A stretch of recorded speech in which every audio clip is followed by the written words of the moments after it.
దానికే భయపడిపోయి సామాన్యుడికైతే ఏం ప్రాబ్లం లేదు అప్పుడు. ఎందుకు సామాన్యుడి మీదకి ఏం గొడవ ఉంది అక్కడ? సామాన్యుడికి సంబంధించినటువంటి సంక్షేమం వ్యవహారం ఇది తప్పించలేదు. రాజకీయ పరంగా కూడా అందరి నాయకులు దర్జాగానే తిరిగారు. ఇప్పుడు యనమల రామకృష్ణుడే ఉన్నారు, లేకపోతే గనక పయ్యావుల కేసునే ఉన్నారు, వాళ్ళెవరి జోలికి బోలా. ఈ దుర్భాషలాడినటువంటి వ్యవహారాల్లోనే వచ్చింది. ఇప్పుడు రఘురామకృష్ణరాజుదే ఉంది, ఎన్ని మాటలు ఉన్నాయి, ఆయన ఎంత భాష మాట్లాడి బూతులే తిట్టారు. కాకపోతే ఆయన తిట్టినటువంటి తిట్లని ఆక్రోశం కింద ప్రొజెక్ట్ చేస్తూ దానికి కౌంటర్ గా వీళ్ళు తిట్టినటువంటి తిట్లని హైలైట్ చేస్తూ వచ్చారు. ఇప్పుడు దీన్ని సమర్థిస్తారా? ఇప్పుడు జరిగేటటువంటి దాన్ని సభ్య సమాజం అంగీకరిస్తుందా? ఎన్ని రోజులు అంగీకరిస్తుంది? మేబీ తాత్కాలికంగా అంగీకరించచ్చేమో, రెండో తర్వాత కూడా రివోల్ట్ ఏం అవరు.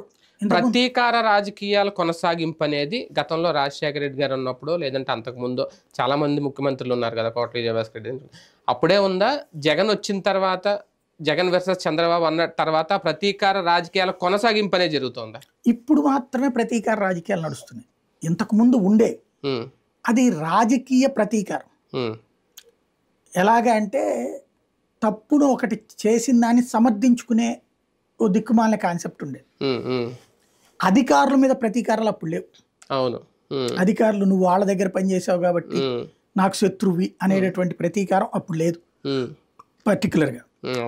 ఇంకోటి, ఇద్దరు అధికార ప్రతిపక్ష నాయకులు చూసుకోలేనంత దారుణమైన ఘర్షణ వాతావరణం లేదు.